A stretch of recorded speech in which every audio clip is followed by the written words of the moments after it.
Hello, everybody, and welcome to another episode of Little Prince. Guys, we have such a cool guest today. Very cool. I literally am so excited. JV is so excited. Before we get into today's episode, we would like to give a shout out to Ghost Energy, who is not a sponsor, Yet, but we will be drinking them anyways. we're manifesting things, Yes, right? this is our As we do in life. manifestation. Yeah. Sponsorship with Ghost. JV, I know you're busting at the bit. Would you I like to am introduce today's guest? I'm so excited. So we have Atlas Creed here today. And Atlas, you're gonna have to help me out with respect to the genre that you consider yourself writing in, because when I have read Armitage, which is Atlas's current book out, right? I know you're Yes. working on the sequel to this. Um, I was like, people were like, "What are you reading?" And I'm like, "Well, it's this paranormal, a little bit of horror. There is some kissing going on, but it's not a Romance. romance. It's like a Yeah. murder, mystery, disappearance. How does the actual author categorize it?" So this is interesting because I'm in the same boat as you. I actually have no idea how to categorize it. When I when I released it, I called it a dark urban fantasy because I know the direction that it's going. Yes. Um, but Ah. every early review that I got called it a paranormal thriller. So I That's switched, good. yeah, I switched my marketing tactic. I call it a paranormal thriller with some dark fantasy undercurrents, and Ooh. it revolves around a murder mystery plot. It's a mouthful to try and get out, but that's essentially what I've narrowed it down to. And I really, I've never read anything like this. And I love it. First of all, this cover is gorgeous. Is this the original cover or is this No, the, no, the original one that I had, I have mild skill with Photoshop, so I subscribed myself to Adobe Stock, downloaded a bunch of images that I thought would work. It went through several renditions, yeah, and I only did this after I went to like four different places to get a cover designed. Wasn't yeah. happy with any of them, so I did the Adobe Stock photo images and just kind of made one together. It was I don't know, 6 months later that I learned that Adobe Stock has been uploading generative AI images, and I was like, I don't want to have generative AI in my cover, so I'm going to find somebody else. Yeah. So I found this artist, Gamma Trap. That's his Instagram handle. His art was perfect. It fit perfectly with the style, I thought. And so I handed him my original cover. I was like, hey, I think this was made with generative AI, the foundational image. I want to do something like it. Can you draw it? And he was like, oh, yeah, absolutely. This is perfect. And so, Oh, yeah, cool. that's what he came up with is, Yeah, and it's like haunting. So is this supposed to be Rebecca or Nicole? yeah. So Rebecca, this is supposed to be Rebecca. If you've read the because book, of the she has eye. this, Yeah. yeah, it's called sectoral heterochromia. Yeah. But it's actually not sectoral heterochromia. This is actually an indicator of the power within her, which we find out later on in the book. But that's I thought it was simple. I'm very about minimalism when it comes to my art, and I thought it fit the hotel power outage, the blackout feel, very dark like the book is, and then you get that little hint of magic in the eye. So I thought it was a perfect fit, like with that little Easter egg in there. Yeah. And it's No, I definitely eye-catching. Like you see that isn't on it a shelf and beautiful? you were like, what the fuck is that about? I I want to know. read that. I know. I know. It's such a beautiful cover. I remember first coming across Atlas's stuff when I first published my first book way back when, and I was just looking for indie authors to follow, to like for inspiration and because of community and all of those things. And I was like, oh, this is a book I have to read. I'm into more of the darker genres. In any, even when I read romance, I'm more drawn to like traumatic things. And Mhm. your book definitely has that. First, when I read the blurb, I was like, "Oh wait, is this like dystopian?" But it's really not. But I was so pleasantly surprised reading this. I've been like in the gym on the treadmill, reading it all the time whenever I can. And yeah, I'm so drawn to it, and I love all the art too because your hardcover, not the sleeve, but the actual hardcover is like Yeah, this beautiful art as well. Are you yeah. willing to share? So Yeah, you're willing to share it? Isn't that gorgeous? And I was Oh like, my who made this God. and for you? And you said it was a it's friend of yours, right? yeah. So this is a buddy of mine that I went to high school with, and he's one of those guys that like you go into. any office building, and there's always that person that draws on the whiteboard and always has this amazing art. And he does these line pencil sketches and charcoal art, and he just does amazing. And I've been trying to convince him ever since he did this. I was like, you should make a business out of this. And he's always like, no, this is just something that I do that relaxes me. I don't care about making money off of it. So he So did did. he He draw did. that specifically for you, for Armitage? No, this one was, I was browsing his Facebook and I saw he had like these Grim Reaper kind of drawings. He has two of them. I bought two of them. One of them I put on a T-shirt. The other one I put on the Very cool. cover. And I was like, that works perfectly because my character is a Reaper. It's just easy. I did commission art from him that I'm selling as like a character art. I unveiled it somewhere. I don't actually have a picture of it with me, but I commissioned Raja art, the witch from my book. And the only thing he doesn't do is color, so I opened it up in Sketchbook and I colored her eyes to match the Oh, description that's in the book. But cool. It's but like a yeah, collaboration piece then. That's really yep, cool. You yeah, should absolutely. definitely do those as merch because I'm like, this stuff is stunning. I mean, like, Yeah. I don't know what kind of merch you bring to your, and we need to talk about conference because Tyler and I are going to a Yes. book signing next month, and we were literally just messaging each other the other day. It's like, what What are do we you gonna wear? wear? Maybe we should ask Atlas what kind of stuff you wear to a book signing because Yeah, because Atlas you is have like a been pro. to, yeah, I was like Literally. literally like it's so lucky that we're having him on because I feel like if anybody could answer that question, like I saw your post on like how you pack everything for your events and how organized you are. And I feel like if anybody is going to have like good advice, it's going to be you because I swear it's like every other day you're like, gonna be at this, gonna be at this, gonna be at this. And I'm like, Jesus. Yeah. And I love too, you have like a wooden crate that you use as sort of Yeah. shelf space on your table. Yeah. Yep. I was like, I'm gonna do that. It's so cool. So I started last year, June, when I released my book, started doing these conventions, and I had no idea how to set up my table. So I started Yeah. following authors and asking authors what they do. I think I've gone through like 5 or 6 iterations of my table. I still Yeah. have all this stuff. But yeah, I found these slanted bookshelves, and originally I had a tall one on one side and a short one on the other side, and I would separate them paperback and hardcover. And I was like, it's not appealing enough. So I got rid of the short one and I did those stacked crates, kind of like what you see when Hmm. you're doing like a kind of nautical theme. You know, it's I got that like kind of like those. port or docks kind of thing. And I was like, this works perfectly. And I can display my little knickknacks and whatnot. Yeah. As for what I wear, What do you I prob wear? What are I you probably, wearing, Atlas? yeah, I, Your wife's gonna be like, that bitch. Give us an OOTD. Yeah. so I've been dying to do like costumes. I like going in Oh, cosplay to cool. conventions and stuff like that. The problem is that even just walking around the convention centers, I get like hot and sweaty, and nobody wants to Mm. be around that. Trust me. So when I'm at the desk, I'm like, I'm just gonna wear something comfortable, casual, stuff like that.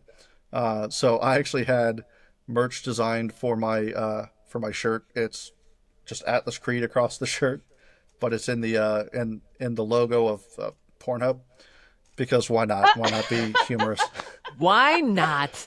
So I mean That's that's one of the incredible. things is I'll be walking around and but people like, hey, nice shirt. Oh, sorry, I thought that said something else. I was like, what did you think it said? Yeah. You know what? And like your posts, you do a lot of that like for your little reels and stuff. They're always like, well, you think it's one thing, and then Atlas pops Yeah. on and you talk about something Yeah. completely different, which I think is such a great hook. Yes. Thank you. Yeah. It's the same with your Yeah. Um, shirt. It gets the attention, and then you have them, oh, you're right, you're reeling them in. that's right. Anything I can to hook somebody or catch them off. I even did a video when I was at Baltimore Comic Con. That started out as probably one of my worst conventions selling wise because my book is Really? clearly not for a younger audience. And Hmm. that's what a lot of people there were. It was a lot of children, Didn't even think families with about that. children, stuff like that. Yeah. Yeah. It made it really tough to sell. Yeah. So I just started like, how am I going to hook people? Because I usually go, hey, do you like a paranormal thriller? Do you like a dark urban fantasy? And oh, no, no, just kept walking. So I just started catching them off guard. It's all about subverting expectations. You know, call them over, be like, hey, do you guys need a fancy paperweight? Or, you know, do you want a fly Oh. swatter? You know, just anything besides book related, anything. Or I'd just be like, hey, do you guys want your next 1-star read? Or, you know, are you interested in 376 blank pages? And That's just, amazing. I kind of just started rattling off this slew of things. And I do it based on the conference. If the conference seems a little bit more serious, because I've definitely had those where I kind of call out to people, and they're just kind of like this guy is not Mm. serious. I don't take his book seriously. So Yeah. What is like what would you say was like your most awkward conference that you went to? I want to know now. Other than Million Lives, which I a definitely million. want to talk about. Surprisingly, so with all of the bad that happened with A Million Lives, I wouldn't say that that was my most awkward because that one actually built a community out of all of the authors that were there. So I there was a bet. lot of positive that came from that real bad experience. Yeah. Um, I wouldn't say that I had an awkward convention as a whole, but the most awkward moment I had at a convention was at AwesomeCon in DC. It was the first day, and I thought I'd try this new subverting expectations approach. Saw a guy and a girl walking. I was like, "Hey, are you guys a couple?" And the guy goes, "Yeah." The girl goes, "No." I was like, "All right, well, if he's ever following you around, this hardcover has really good." Smart. You have to think on your feet. Did it work? Did you sell a book? So that day, no, they just kind of laughed and walked away. But the guy came back the next day, and he goes, "Dude, you're that guy that called it out. Like I thought it was super awkward, and you made it really funny." He's like, "I want to buy a book." I was like, "All right, cool, thank you." So Nice. it Well, did was, he get the girl? I don't know. He came back without the girl, so I Oh, don't know. Maybe I just kind of made them confront that. Who knows? I don't know. But yeah, you know what? You probably like I don't know, saved him from heartbreak or something. could have been, yeah. You know, So catch it like, early, I guess. that's right. And what was like the best convention you've been to? The best convention that I've been to is also also Awesome Con. Specifically for one reason is because Simon Pegg and Nick Frost were there. Oh, I'm huge That's fans of them. cool. Yeah, yeah. So my wife wow. came on Sunday, and I was super excited because they had a panel going. So I went and sat in at the panel, and Simon Pegg was talking about how he's always looking for new books to read because he's on a lot of these flights and stuff like that. I was like, well, I got a signing set up with them later that day, so I took the book, and I was expecting to do a signing with Simon Pegg, and I'd hand him the book, and then I'd follow up, and I'd do with Nick Frost, but Simon Pegg wasn't there. So another awkward moment, I guess, leading into the good one is I Yeah. walk through Nick Frost's line, and he signs my picture. He's like, "Oh, what's that?" I'm just kind of like standing there awkwardly. I'm like, "Oh, this is my book." He goes, "Oh, cool," and I'm just like, "Yeah." He's like, "Yeah, well, I guess if I wrote a book, I'd carry it around with me too." And I'm like, ha, ha, ha, ha, ha. I walk away from him, and Simon Pegg shows up, and their tables are right next to each other. So I walk over, and then I see Simon Pegg show up. So I just like stand in his line. I'm just like looking at Nick Frost. I'm like, this is awkward. But I did finally give Simon Pegg the book, and he was super excited. I was like, "You probably get this all the time." He's like, "Actually, no, I've never had anybody hand me their signed copy of the book that they wrote." I'm like, "Oh, awesome!" So, but I actually have I keep it down here in my office. I got the The Simon, picture. yeah, signed by both of them. Oh my So gosh, how cool. Well, did he ever get back to you and let you know if he read it? no, Not I yet. don't expect him to. Not yet. Not But yet. yeah, But that's always crazy, right? When you meet these big names or and people are like, "No, you're actually my first to do this." Especially as yeah. an Mm. indie author, I feel like I'm constantly, I mean, I deal with imposter syndrome. I don't know if you do, but I'm always like, "Oh, well, this is crap. Nobody's going to be interested in it. Nobody, why am I going to a signing? My table is going to be empty Oh yeah, we're a whole theme park of ups and downs with imposter all syndrome. the time." At the time. So, where are you in the writing of Heritage? So Heritage, I'm 60,000 words into it, just above 60,000 words into it. And to give you some context, this one Armitage is 84,000 words, so I'm a good chunk of the way into it. Okay. Yeah. However, Heritage I think is going to be like almost twice as long as Armitage, just because the world that you're getting into, which you get a brief introduction in Armitage, Way bigger. that's where this book is taking place, and there's just so much lore. I've added three other points of view, like major Wow. points of view, and then just a couple scattered Wow. around. So I'm 60,000 words into it, but I'm like, I feel like I just started the book. I feel like there's Wow. just so much I need to cover. So Are people like, "Hey, Atlas, where's the follow-up?" Because this ends on a pretty good, like, I need to know what happens next. yeah, I have had almost anybody that reaches out to me after they've read it. They're like, I need book two like tomorrow. I was like, I'll try my best.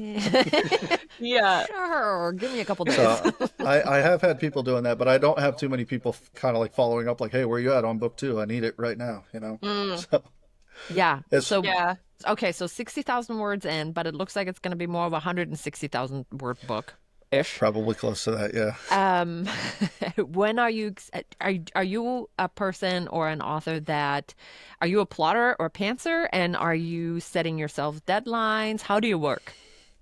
Uh, I am not a plotter. I have tried that. I'm actually trying that with a short story right now, and it's going wonderfully horrible. Yep. Um, I had this whole plot out for the short story, and I was like, "This is only 10,000 words. How off the rails can I get?" And I'm nowhere near the plot that I originally set up for it. So I was like, "Yeah, that That's happened funny. quickly."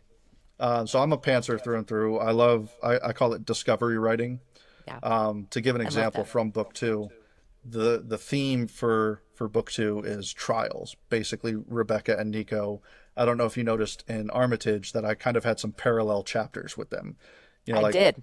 yeah. So chapter four with Rebecca is when she's with the therapist. Chapter five is Nico with his therapist, and then chapter six is Rebecca at dinner. Chapter seven is Nico at dinner. It's like these kind of weird parallels, and Yep. I'm doing something similar in this book. So they're both kind of experiencing these trials of like physical, spiritual, and mental. And so Nico's first entrance into these trials was boring. It was like I was like in my head it made so much sense. I drew some inspiration from the movie Saw, if you've ever seen that. Mm, I mm-hmm. haven't. There's one scene, it's a very short scene where this guy's got to crawl his way through barbed wire to get to the key at the end. And I was Mm-hmm. like, I could make this really exciting. This could be like really just devastating for Nico. And it wasn't. It was bland and boring. And just one day I'm sitting there just kind of talking to my wife, and this thought kind of hits me. I'm like, well, what if, because he's in a briar bush, so it's like more like natural, it's like thorn bush kind of thing. I was like, what if the thorn bush was actually what a spider spun instead of silk? And then I came up with this Oh, whole creature I call a woodlock Whoa. spider. Yep. And so he kind of breaks his way out and then gets attacked by this just mammoth spider that's made out of like wood and bark and moss and whatnot. And I was like, yeah, this is better. So his trial kind of evolves from just crawling through a thorn bush to being actually attacked by the creature that made the thorn bush. that's crazy. So That's that's so crazy. I feel like, how do you feel about like the indie author space? We've learned, or I have learned, I guess, because I'm not an indie author. There's so much more you can work with. Like you're not in a box as you would be with traditional. Like your book can be this thick if you want it to be, and it doesn't need to fit any specific kind of genre. And you can come up with wooden moss spiders, and it's your story, and you can do whatever you want, right? yeah, and I do like that about the indie author space is that you have this freedom. Um, I originally queried Armitage, probably about 30 or 40 people, and I waited maybe a week before I was like, no, I'm gonna self-publish this. And it was simply because, as we talked about earlier, I couldn't even categorize my own book. I couldn't find comp titles. I couldn't find Oh, anything that I felt yeah. related to my book. So like that makes it really difficult to pitch it to an agent who wants to market this, who wants to see how well it's going to do on the market. And I'm like, I don't even know where on the shelf you put it. So I do like that about the indie author space is I feel like it allowed me to blend these genres and kind of break the mold a little bit, do something different. Whereas every agent or publisher you go to, they're like, I need to know what titles this is like, and I'm like, I wanted this to not be like anything. So so Yeah. I do like that about the indie author space is that it gives you that freedom. There's Yeah. definitely like the most unique books that are out there, like that break the rules are Mhm. indies. And you can't like you there's some real like almost treasure finds, which Armitage is, Mhm. and your writing is so distinct. Like the way you write words, like because I remember originally I started reading it and I was like, okay, Rebecca, I think you have her as 14 when we first are introduced to her, and then she's 17 later in the story. And I'm like, but why does she sound so mature? This isn't the voice of a 17-year-old. And then you Mhm. explain, no, because in her head. Like she isn't 17, right? I mean, she's been through so much. She's matured. Plus, she's just really smart.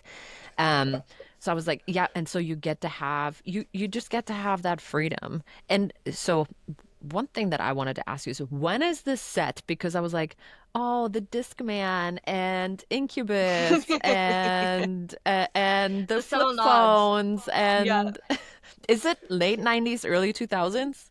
So yeah, it's early 2000s, and I only make one reference to the time frame. I'm sure you probably noticed that I really don't describe outfits too often. I'm very vague about appearances, because I like stories where the reader's imagination kind of crafts the Mhm. characters. I give them just enough to kind of work off of. And I mean, Rebecca's face being on the cover kind of makes that a little bit easier too.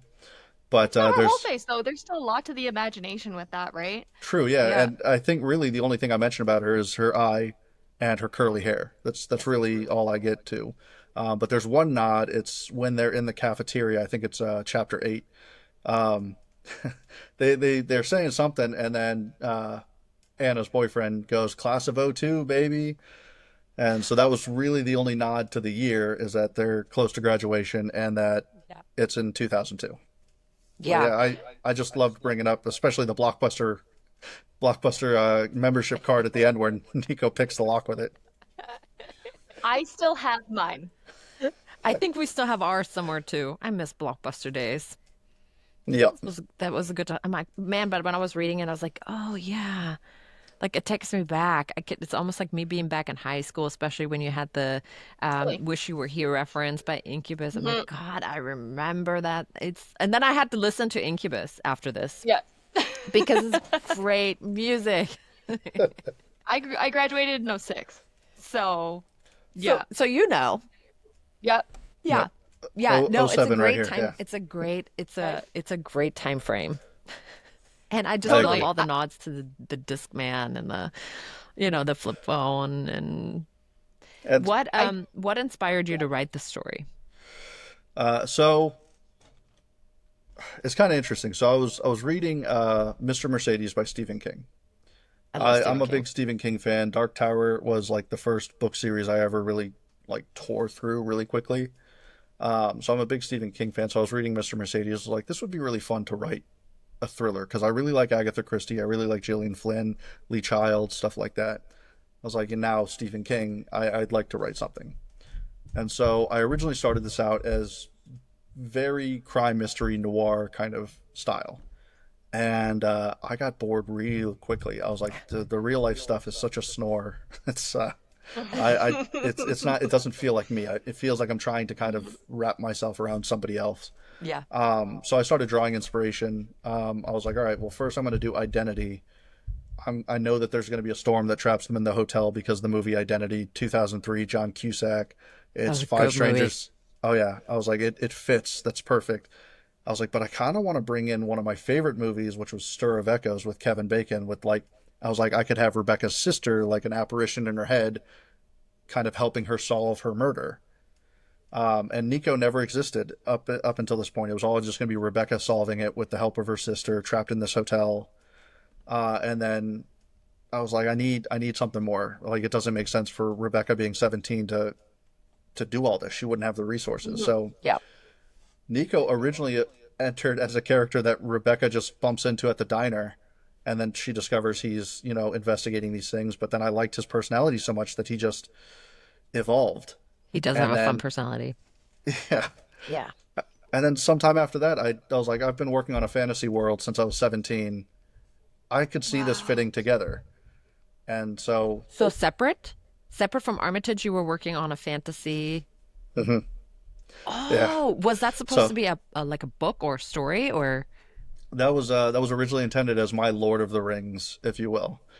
And Ah, Rylos okay. was the first character that I'd ever created. It was Rylos, Kaelin, and Kira was her name, and they were all inspired by Kingdom Hearts.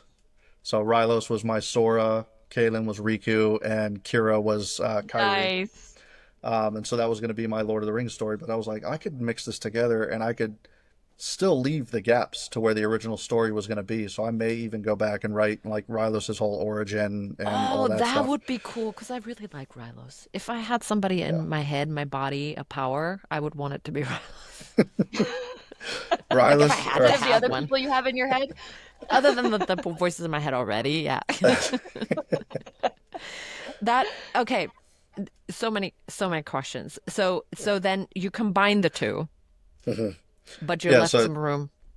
yeah, so I left some room for Rylos's backstory. It all started just off that Mr. Mercedes and this idea, and then my lack of plotting and my sheer boredom with the reality of it all. I was like, no, I can do more. So that's kind of how that came about.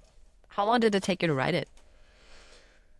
So the first time I put pen to paper, I always said it was September of 2022, but I actually found old notebooks dating back to 2017, Oh, and I completely forgot about them. So I had written the first chapter, which was Rebecca driving down to the beach. That was the opening of the book. Was Rebecca driving down to the beach, and she was babysitting a family friend's kid because they had gone out of town, and she wanted, she needed closure, and that's how that started. And Rebecca was a way different character, and that was 2017. And then I put it down for 5 years. I didn't touch it. I just kind of stewed, let it marinate, and then yeah, officially started focusing on it September of 2022, and I finished it in like August of 2023. wow. Well, So did you always Wow, yeah, start that's it with fast. the intent of publishing it? I honestly I didn't think that I'd ever actually finish it. It was one of those things like I'd written ideas down before, and I never made it past like a chapter or two. Yeah.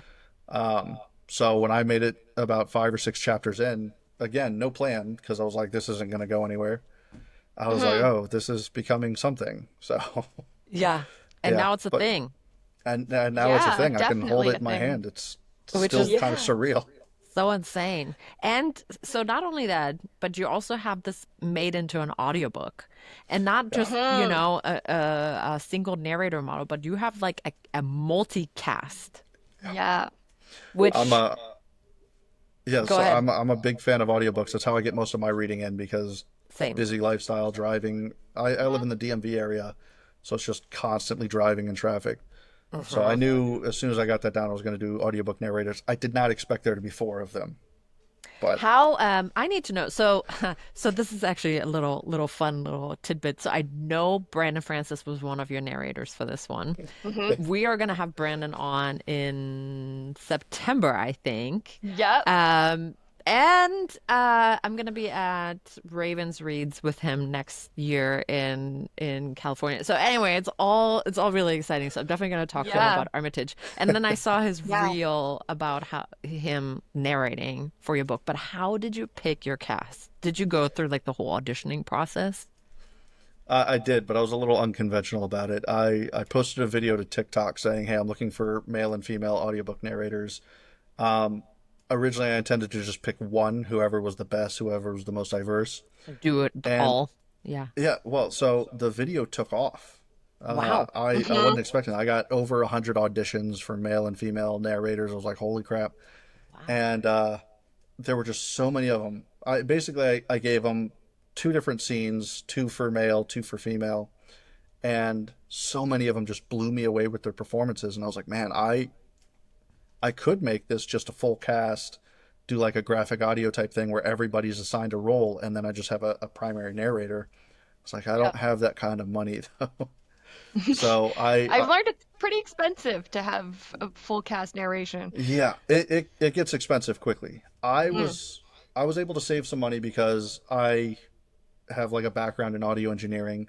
Oh, So I was, perfect. yeah, I don't know if you could tell from my sound dampeners and my diffuser back Yep. there. So I told him, I was like, hey, I can take your raw audio. You don't have to worry about mixing, mastering, whatever. Just send it all to me, and I'll take the time to put it all together. So every space you hear, every gap between, like, if they're taking a breath or something like that, or like maybe I want more of a pause before they continue their next line, that was all stuff that I kind Control of, that. So you yeah, actually did That. the production of it. yeah. So I did the production, which saved me some money because all of them were like, yeah, if I'm producing it, it's going to be like an extra $100 per finished hour. And since the Yeah. book is like 10 hours, it's like an extra $1,000 per person, basically. So Yeah, I Makes went me real. even more embarrassed for our beginning of this podcast where our audio didn't work. Oh my God, Atlas is like these chicks. I can't. My audio didn't work. I still have. I wanted to use my nice microphone, and I can't do that. Do I you know. have the same one as us? Because we both have. Oh no, I've got Oh, Like real fancy. fancy. fancy. We got Amazon special. So do you do, so you have a like a fancy microphone. Is that, what do you use it for? Well, this one's just a Shure SM7B. I used to use this for some vocalists. So I did audio production for music. I had a whole band, rock star, blah blah blah. There's still some of my music out there. I think I just made a video where I found my old cover of "Turn Down for What." That was Oh fun. my gosh. Yeah, That's I've covered cool. Halsey songs. I did a cover of "Gasoline," and there was a friend of mine named Mira Blues, and she did it. And a lot of people were like, "Whoa, you got Halsey for this?" I was like, "No, this is Mira Blues," and they're like, "She sounds just like Halsey." I was like, "I know, she's really good." And then I did a cover of "Bad at Love," and then I've got some original stuff out there. But the problem was always finding people that would stick with it. So Yep. I just kind of I've actually got my music set up all just right there. Actually, since I'm on the webcam, I wonder if I can do this. Might as well move it. So my Oh, little Oh yeah, music wow. setup yeah. right there, my pedal board down there. You really are like a super creative through and through. Yeah. Yeah. Yeah, through and through. I get myself involved in way too much all the time. Are you a hobby hopper? I'm very much a hobby hopper. Although music kind of consumed me for a while. That was Yeah. all I did from like freshman year of high school up until pretty much until I got married or so. And then once you have kids, it's really hard to do show after show after show. Yeah, I can only Doing imagine. anything with kids is hard. Yeah, yeah. Yeah. How many kids do I you have? I have three kids. I've got 8, 6, and 4. Girl, boy, boy. And yeah, Oh, they keep me busy. yeah, Yeah, they do. I have three too. Totally. yeah. 11, And 8, you and 5. you probably have a career. I do. I have a career. Yeah. For the longest time, actually, when I wrote Armitage, I was working two jobs, and I always tell people that, and they're like, "Oh my God, how did you do that? Two jobs, three kids?" I was like, "It actually was a lot easier because I've pretty much worked two jobs since I was 14 up until just a couple of years ago. The second job was a remote call center." So I would Oh, literally just sit here at my desk and wait for a phone call, and that was with the Patent and Trademark Office, the U.S. Patent and Hmm. Trademark Office. So I would literally just Wow. sit here and wait for a call. And my wife and kids, they left me alone because like, oh, daddy's working right now. But I wouldn't get calls all that often. so you're So writing. I was just writing. And it was Heck like this yeah. dedicated 8 hours every night that I just was not being bothered and I could write. And that's why I was able to write through it so quickly. That's I don't brilliant. have the second job anymore. So Yeah, so what do I you don't do have an now? excuse to be like, hey, honey, I don't want to see you for 8 hours. Yeah. But I'm sure she understands because my husband's good about just leaving me alone when I'm like, no, no, actually, I take that back. He's not. He's like, what do you want for dinner? I need you to stop talking to me, please. She does really good. She's like, hey, just let me know when you need some time. And Yeah, me, I immediately feel guilty. I'm like, that's three kids. She's yeah. had a long day at work. Mm. I can't do Mm. that to her. So it's right now it's me trying to refigure out my schedule and how to Yeah. approach that.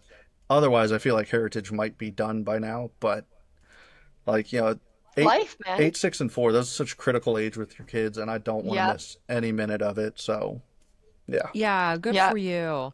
You know what? And good things can wait. It's fine. It'll yeah, be it'll yeah, be worth it when it comes out. Although I hope it'll be sooner rather than later. Like tomorrow. yeah. Like tomorrow, I'll get it out to you tomorrow. Monday is fine Yeah, too. yeah. I'll give you the weekend, Atlas. I appreciate that's very generous of you. Thank you. I Yeah. try. So I also Atlas Creed is your pen name, right? Yeah. Oh, I was just gonna ask. I was like, is your birthday Atlas Creed? Because if so, that is the most badass It is birth pretty name I've badass. We ever won't. heard. You don't have to share your actual name if you're not No. down. That's totally cool. But how did you come up with Atlas?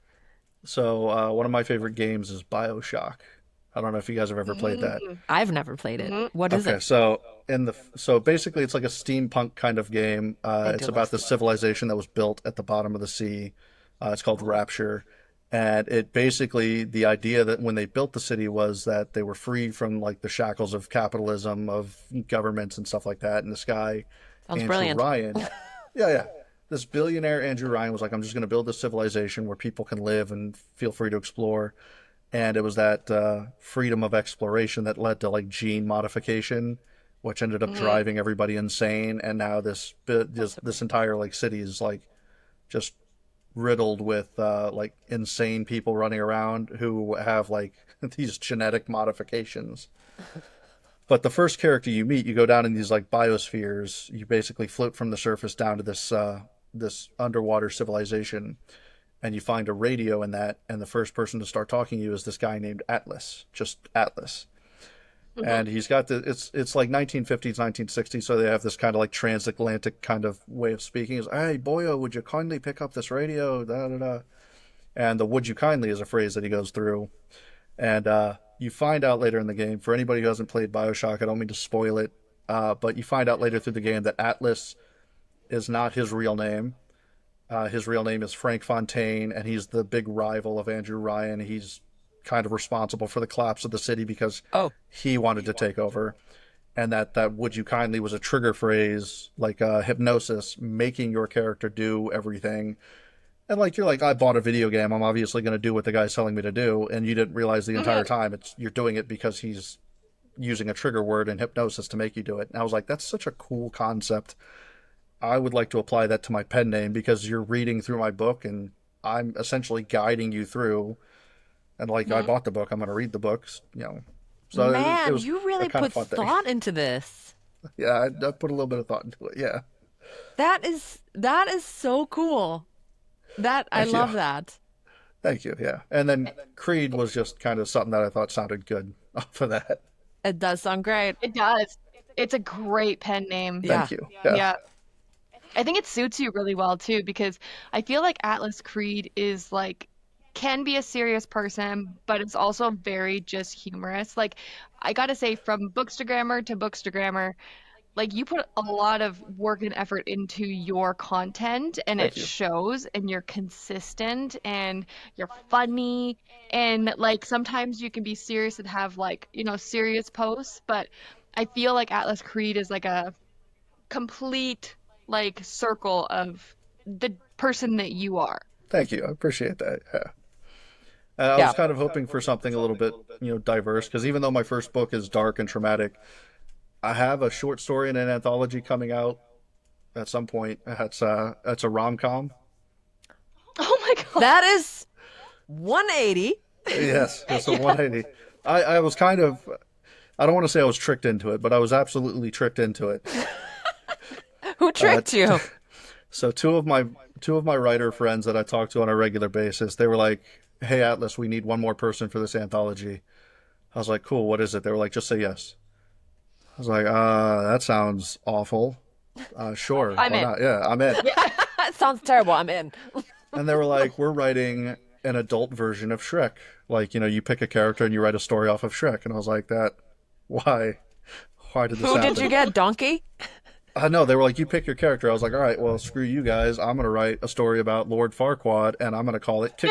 Like the name of the story is gonna be Kickstand. And they were like, they just started bursting out laughing. I was like, "I know it was a funny joke." They were like, "No, we 100% knew you were gonna pick Farquaad." Then they sent me a screenshot of them saying, "Let's ask if Atlas wants to be in it. Who do you think he'll pick?" "I bet you he'll pick Farquaad." I was like, "Am I that fucking What? predictable?" So I was like, "All right, no, I'm changing it. I'm not doing Farquaad. I'm gonna, screw you guys. That's rude for you to like read me so To know well." me so well. Right. I was like, "That was very rude of you." So I did Pied Piper. I was like, there's absolutely something fabulous in the idea of a guy who has a flute that can control people. I was like, could you imagine just flipping Mhm. that to like panty dropper mode since we're doing like smut Oh, stories? So is nice. that what you're doing? It's already done. Yeah, It's Wow. done. it's like 7,000 words of just euphemisms for everything that I could think to call a penis except for a penis. Okay. It's When is this so anthology coming out? I don't know. It was supposed to be finished in April. We're still waiting on a couple authors. I actually haven't followed up with it, so we'll find out when it comes out. But yeah, I got a short story in there that is nothing like what Nothing nothing like like this. this. Yeah, You gotta be diverse. I got Okay? it. You gotta do what is fun, and then you gotta do what feels like you're pulled towards, right? I really feel like Robert Downey Jr. in Tropic Thunder. Yeah, you got to diversify. Gotta Yes. diversify. Is it, That's right. do you find it harder? I like thicker books. I read, my books are like 170,000 words each. So Mhm. I have a hard time being brief. Would you say writing a short story is harder than Yeah. writing a full-length book? Yeah, so I don't think that I've ever written a short story that actually concludes. Like there's always something more that I could add to it. I don't know how to write something short. And if you asked me to do like microfiction or flash fiction, I was like, I don't know how I do that. I'm with you. I would definitely go with the chunkier books. It's more fun to write. It gives you more room to wiggle. So the But development too. Yeah. exactly, yeah. Mhm. So my short And you stories feel are. so accomplished. You read a chunky book and you're like, I did that. Oh yeah, yeah. I don't know if you guys have heard of like the author that I'm addicted to right now is Brent Weeks. I have Um, not. if you like chunky books, you would like his books. He's got a 5 book series called the Lightbringer series right now. I'm going on year 3 of working my way through those 5 books. All of those books are over 230,000 words. They are chunky. What? All That's a 5 of murder them. weapon. Yeah, yeah. All 5 of them are over, and the book series is phenomenal. It's really well written, and the magic system and the world is just really creative. And so it's kind of been my addiction for the last 3 years. But if you like chunky books, that's I do probably like one you'd chunky like. books. Is That's it a an epic fantasy. fantasy? I would say it's epic fantasy, yeah. So Yeah. the general premise is they're in this world, and specific people have the ability to bend colors along the spectrum of light. Wow. Some people could just bend one, so maybe they're like they call it drafting, so maybe they're a green drafter, and each color has like a tangible property to it that makes it different. Like yellow is light, but it's very flimsy. You have to be very careful with it because like it causes explosion. And then you've got green or orange. Orange is kind of sticky. Blue is very hard, like steel. So he gives all these Oh, properties, but even more than that is that the people that bend these colors, whatever, like they basically hold it under their skin, and you can see it under their skin as they're holding it. So it becomes an advantage for darker skinned people. They're more combative and they're better at like being assassins and stuff because you can't see that they're holding the color under their skin. But it also changes their interesting. emotional state too. Like, people that take in green are like more logical. People that take in red are a little bit more short tempered and stuff like that. It's just really cool how he incorporates all this stuff in there. But that's the general premise. It doesn't really give away much of the story because there's a lot of political intrigue, a lot of like, Game of Thrones type thing, like who's in charge and like chess maneuvers and whatnot. And it's just, yeah. It's, Sounds right up my alley. oh, yeah, absolutely. The Lightbringer? I have enough books. So the series is called The Lightbringer. The first one's called The Black Prism. Black Black Prism. Prism. Tyler, write it Mhm. down. She's like, taking notes. I'm doing it right now. Taking notes. And then, of course, Yes. I got to give a shout out to my indie author friends. Michael Milwassel. If you haven't interviewed him, he's got a book called Paragon Exordium. That thing is 711 pages. It's chunky. And that's dystopian, Oh. since you mentioned dystopian earlier. I do That like one's a dystopian. Yep. dystopian military fantasy. So it's like Oh, modern day, but this fantasy world kind of like collided with our own. And all of a sudden now, running around the streets of Atlanta and Georgia and stuff like that, you've got elves and orcs and fairies and stuff like that. So, okay. I'm definitely looking him up. Oh. yep, Have him send us a message. I will. Yeah, Yeah. Maybe have him on. We have to read his book, Yep. but yeah. We make it a point, at least one of us will have read the book yeah. if we have an author on. And Tyler and I are very good because we're very opposite. So she Yeah. likes the more cozy, rom-commy, happy. I like the dark stuff, anything She's like, give dark. me all the All the trauma. trauma, all the dystopian, all the Yeah. scary stuff. So we, So I mean, I do love me a dystopian though. dystopian novels are good. You can't go wrong. yeah, Hmm. no, I No. like this. Give me a world that's not my own that I can just exist in for the duration of the I mean, book. that's all books are meant to do, right? Yeah. Yeah. So what's your next book Yeah. signing coming up? So the next one that I got coming up is actually next weekend. It's in Roanoke, Virginia, called Sinful Signings. Sinful And Signings. I feel like I've heard of that. yeah, so I know they've got an East Coast and a West Coast. Yeah. I first heard of them last year. I don't know if that was their first year on the East Coast or not, but I really wanted to go because a lot of the people that I had met from TikTok were going, like coming in from Texas, Florida, all kinds of places like that. and I didn't get the opportunity to go because I was at Baltimore Comic Con. Mm. Having trying to sell my adult books to people that weren't kids among a sea of kids. So, Yeah. Oh, that's tough. but Okay, so yeah, you coming that's coming up.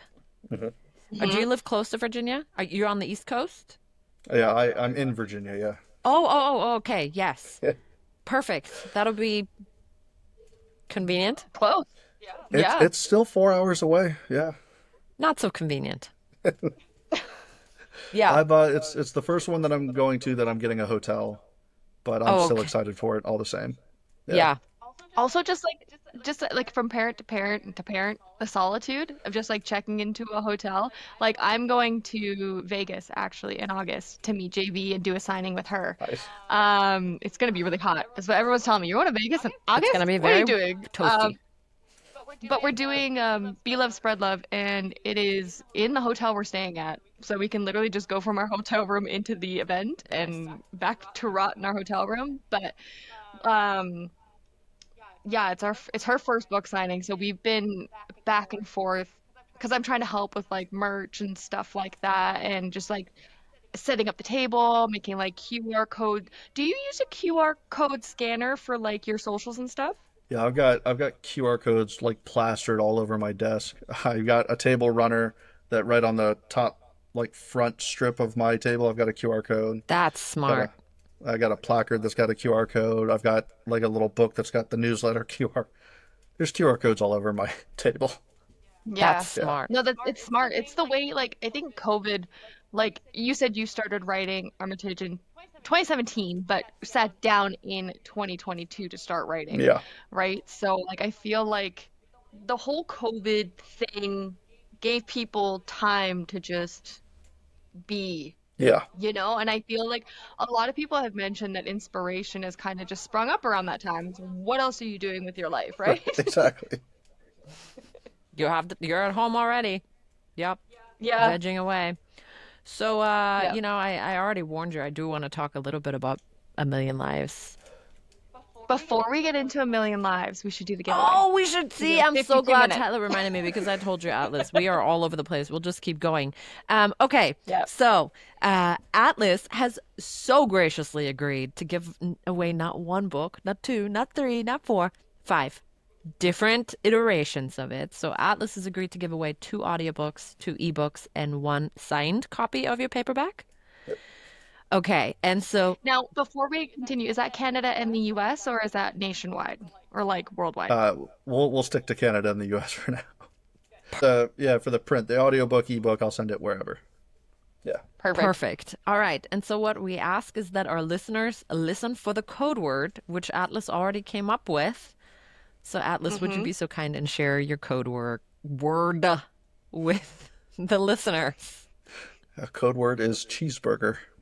Cheeseburger. And now I'm Oh, hungry. why would you do that to me? So we will be drawing five winners. I think the giveaway closes next week on Wednesday, and then we'll draw the winner on Saturday, and we'll Yes. let you all know. Thank you, Atlas. That is Yes. so generous. We really, That's really so appreciate it. generous. You're welcome. Yeah, Yeah. absolutely. And I can't wait for everybody to get their hands on your book because it really is Hmm. unlike anything I've read before. Thank It you. was an amazing Everything story. but the kitchen sink or everything with the kitchen With sink. the kitchen. Yes and no. Yeah. Because it kept me there. So I wasn't confused. I was just Mm. more drawn in each time something new popped up. It was amazing. I don't know how to describe it other than it's an incredible read, one that you Thank shouldn't you. miss out on. And now I want to talk about Million Lives. Okay, fair enough. Just a little bit because That I'm segue. sure you've Yeah. already had to talk about it ad nauseum, right? Right There's after it there's been a lot happened. of talking about it. Yeah, yeah. Did you ever get your refund? I finally did. Yeah, and I'm happy to report that I'm hearing more and more each day in the Discord channel that we have. People are slowly getting their refunds, so that's always good to hear. But it's none of the heavy hitters, none of the people that were expecting thousands of dollars. It's all just the lower end people. I'm guessing that she just doesn't have the money to give and is kind of slowly hitting whatever target she can. So Can you, for the people who have no idea what A Million Lives is, myself included. Can you explain what this whole thing is? Because it sounds like a drama, and I'm here for the tea. It was very dramatic. It's So A Million Lives was a book festival that I first heard about last year. I got an email like right after I published my book about this book festival in Baltimore, Maryland, and I was very wary about it because I'm a brand new author. I'm getting a random email from somebody I don't know about this book festival that's going to happen in Baltimore, and I'd have to pay $150 for the table fee. So I kind of didn't respond. It wasn't until I started seeing people that I know from TikTok, from Instagram, that they were going to be attending. I started reaching out to them. Hey, what about this? Is this legit? And they're like, yeah, I know the person running it. They're great. You know, I'm excited for it. And so I signed up for it in November of 2024. And it was going to be my first book focused event. Everything else was like a Comic Con or a craft fair or something like that. So this was going to be my first book event. And it's close by. I mean, Baltimore is an hour or so from my house. So I thought it Oh, was perfect. nice. Yeah. Um, as we're leading up to the event, I'm trying to think of the best way to put this. As we're leading up to the event, we start like, oh, hey, what's the table chart look like? What's the schedule look like? People asking questions, and they started responding like, oh, yeah, sorry, I meant to get that. It's like me and my husband are going through a divorce right now, or my kid's really sick, or this or that, the other thing. It was always something that was slowing things down. And at Mm. first, we had nothing. We were like, oh, I'm sorry to hear that. That happens. That's life. Um, and then I showed up to the event, and I really didn't have too many red flags until I walked into the venue, and there was nothing. There was no signage. There was no idea that an event was happening that day, except for the fact that I'm there for an event. So I walked up to Did the you lone. did your stomach just drop? So I kind of walked in. I was like, oh, that's weird. But I mean, it is Friday. It's 9 or it's 8 in the morning on Friday or so. So maybe they're still setting up. I don't know. So I just went to Hmm. the security guard and I was like, hey, I'm here for the event. And she just goes, yeah, go down to the elevator, one floor down, and you're right there. I'm like, okay, well, walk over there, go down the elevator, and sure enough, I get down there. There's all of these authors setting up. I was like, oh, okay, thank God. Good. There is something happening here. So I'm looking for my table number. There's no table numbers anywhere. Oh, So Mm. I'm trying to remember the map. I was like, this looks way different than the map that I received. So I started walking around. I was like, hey, what table number are you? What table number are you? And they're like, I have no idea. Everything changed this morning. Just chose a table. Yeah, they were like, just pick a table. I was like, well, that's kind of weird. So I kind of walked around, and then finally somebody goes, hey, Atlas, you're right here at this table. I was like, okay, here's an empty table. Sure enough, I'll sit there. Got set up, and at 10:30, I had my first ever panel. So I was like, I got to set this up, real quick. I'm gonna walk around a little bit and see all these people I know from TikTok, and then we'll go hit up this panel. Met all of these people. It was amazing. Quick introductions, quick hellos, and then I went up to the panel, and there were 8 authors sitting on the panel, and 4 people in the crowd. Because it's 10:30 on a Friday, and I was already like, that's kind of a weird way to do it. But we did our panel. We had a good time. The moderator kind of stood at the back, didn't really ask any questions. We mm. just talked.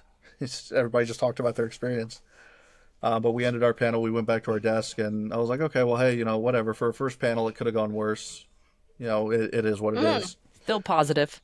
It's still Yep. positive. Hmm. I walked down there, and I was like, huh, there's not a lot of people here. It's mostly still just the authors. So whatever. There's a good opportunity for me to go talk to the other authors. I was probably talking to some of the other people, like going around meeting the other people for a good hour and a half, and that's when lunchtime. The woman just gets up and goes, "Hey, everybody, we're closing the hall down for lunchtime, so everybody's got to get out." I was like, "All right, well, That's strange. yeah, I bring my Conventions lunch." don't normally shut down. Yeah, there was no announcement over the like speakers or anything like that. It was just shouting from the the front of the hall, and I was like, "That's kind of weird." But I bring my own lunch, so I'm not going to go out and get something.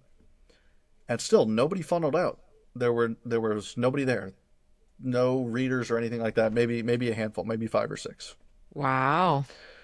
So I was like, whatever. It's Friday. People are at work. There's an Orioles game going on. There's all kinds of. It's a beautiful day outside. It's like 76 degrees, sunny, Was it a whatever. 1 day convention or two? It was 2 days, so we Two got to. days. I was like, it'll be better on Saturday, Yeah. and Saturday was a little bit better. We maybe had 50 people, but you got to remember there were 100 authors there, Yeah. That all paid $130 a table. 150. $150 a table. Yeah. $150, Plus, sorry. if some, I'm sure not everybody was from the Travel. area, so they probably had travel Yeah. expenses. So a lot of people had paid for hotels. There were several guest authors who were told their hotel was covered, their table was covered, their food was covered, all that stuff. All travel expenses were covered. There was a tattoo artist there who packed up and left basically halfway through the first day because they weren't covered. So It's they not, never showed up the yeah. second day, which was kind of disappointing. Me and my wife were planning on getting tattoos from her. But yeah, I didn't blame her. So Saturday came around, there was almost nobody there, and we started like some of the authors started going table to table. Like, does this seem a little weird to you? Almost nobody made back their table fee, let Yeah. alone the travel expenses, the shipping expenses for their books. There were people that came in. There were authors that came in from Spain, from Canada, from the UK. They flew in from Texas, flew in from Florida. There was tons of money on the table. And so after the event, the tattoo artist was the first one to send an email being like, look, this was a massive failure. People started making videos the night of the ball, like the actual ball event. If you've ever been to like a fantasy ball at one of these things, you'd expect all these decorations, a DJ, but it was just excuse after excuse. Oh, the DJ had a last minute emergency. They had to go to the emergency room. So a security guard brought a JBL speaker, like a little handheld speaker. That was their DJ. There were no decorations. Like it's this massive There were like empty some hall. rose petals like spread across tables. That's all I saw, right? Right, yeah. And some people's books were set up as party favors. Mine was one of them on the table that anybody could just grab for free. So it was a little weird. And so that's when people started making videos of it. They're like this, like I've seen high school proms and homecomings that were more put together than this event. So naturally, that's when some of the authors went to her and they were like, "This ball is a disaster. You need to refund. You need to refund the people who bought tickets to come to this ball." It started as just like the people that were attending, ticket buyers, not the authors, but the ticket buyers. So the woman came out, made an announcement on Instagram and Facebook and TikTok or whatever, like, "Hey, I really apologize. This wasn't put together up to expectations. If you want a refund, contact me." And that got immediate like backlash. Like it shouldn't be if you want a refund; it's you just refund them. Hmm. And time Yeah. went by, and finally they were like, "Okay, look, we're going to refund all of the authors, everybody, all the ticket, buyers, all the attendees, all the authors, everything." And yeah, it's still going on. There's still a lot of people that have not been refunded. We have no idea about the ticket goers or the attendees, the readers, all that stuff. I have no idea if they've been refunded. And it was so bad that it made international news how much of a disaster this was. I read a newspaper article about how bad it was, and they called it the Fire Festival of Author Signing Conventions. Yeah, And I was like, yeah, That's a really bad wow. title. Wow, yeah. you must have really, really just, if you called the Fire Festival. Um, we had Carmen Chantel on recently, who's an audiobook narrator, and I remember she was at A Million Lives, and she was a panelist at one of the narrator panels, and she Yep. posted that there was nothing set up, no chairs, no stage. Everybody sat on the floor. Yeah. All the attendees, all the narrators. And I love Carmen too. What? And she made a big announcement like when they had the panel, because for a while it was like, will this panel happen? Will it not? Yeah. And so she did the same thing, yelled to the hall, "Hey, everybody, we're doing, audiobook narrator panel if everybody wants to go there." And they had really good attendance. Yeah. But yeah, no chairs, no nothing. Everybody was just plopped on the floor. It's just a disaster. This gives me anxiety for the Be Love Spread Love No. event. And wasn't so I think one of the differences was this was her the first time for her putting on an event, right? No, so No? Was she? this was her second event. So she had put on an event earlier. I think it was like October of 2024, but it was a small event. It was in like a hotel like Mm. event room or whatever. There were like 80 people. Yeah. So the jump from that to this was massive. Yeah. And and she kept saying it was just her. Well, sorry, she kept saying she had a team. Oh, I'll have to talk to the board. I'll have to talk to my team. I'll have to do this.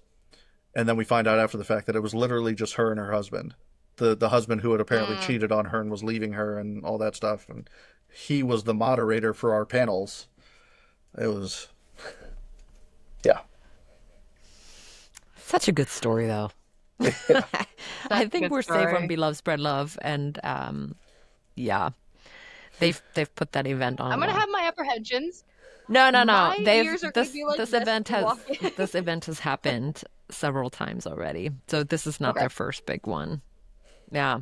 But yeah, there are definitely some of the smaller ones where it's like, well, and as an author, like it's not like we just go for free. We're not the big, the Stephen Kings, the Rebecca Hmm. Yarroses. We pay a Yeah. table fee. Okay. So, and you're hoping to make back at least that in sales. But, Yeah. you know, And this was the first event. But I mean, even at this event, though, I did make back my table in sales. I was one of the few that's authors who did. awesome. But that's only because I sold to other authors. Yeah. I think I had maybe one or two Oh, readers, but yeah, a lot of authors. I yeah. went table to table. I typically only buy two or three authors at an event, but this event I bought like 10 of them because Yeah. I felt so bad. Just in solidarity. Yeah, just Yeah. yeah, exactly. I was like, this is awful. I'm gonna just spend the money that I've got on other authors' books and just make a collection. And yeah, it was something that I could do, even though it's really not that much. But yeah, there was only one event where I never made back my table fee, and I was kind of disappointed about it. That was a Nightmare Weekend down in Richmond, which was a great event, and I thought it'd be perfect because it's all horror movies and horror books and stuff like that. But my placement was really bad. Basically, I'm sitting across Mm. from like tables set up for other conventions to advertise themselves, Oh, and how many people really walk by to check out the Yeah. conventions. So I think that the lack of me selling was more or less because of where my table was placed. So well, all right. I, as much as I don't want to, we should probably wrap this up. I'm sure your wife would sure. appreciate your help with the kiddos. Oh yeah, yeah, Yeah. Thank you so much for coming on, Atlas. I would Yes. love to have you back if we didn't, put you off too Scare you much. off. oh no, Especially once you're Yeah. ready to release Heritage, get you a little shout Yeah. out, if that be okay with you. that would be awesome. Yeah, absolutely. What, Awesome, like we'd two or love three that. years from now? Yeah, No, Monday. Remember? Monday. That's right. Yeah, sorry about that. Monday. Yeah, Monday. So we'll have you back, in August to talk about how awesome Yeah. it is. I hope you have an amazing event next weekend. Yeah. Thank you. Yep. And all your events for All the Yep, everyone. and events. you guys with Be Love, Spread Love. Thank Absolutely. you. Maybe at some point we'll travel. Well, I'll be in Chicago next year, which is Okay. still quite a ways from you.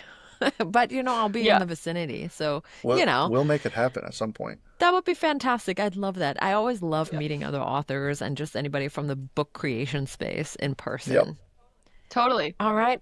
And that's what our podcast is like talking to we have narrators, authors, bookstagrammers, editors, like anybody who touches a book we want to talk Yep. to, right? I mean, it starts with the author, it starts with their brain baby, but there's so much that goes into it. Absolutely. And yeah, just super excited. And I think it's kind of full circle moment that we're gonna have Brandon Francis Uh, on and talk to him too, which is really yep. cool.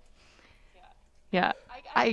Still, we didn't get an answer of how you chose the people, but maybe we'll leave that as like a Oh little yeah, bit of a That's little spoiler, not spoiler. What's the word? What's the opposite of a yeah. A spoiler? hook for next time. A Ah, hook. see? Yep, a hook.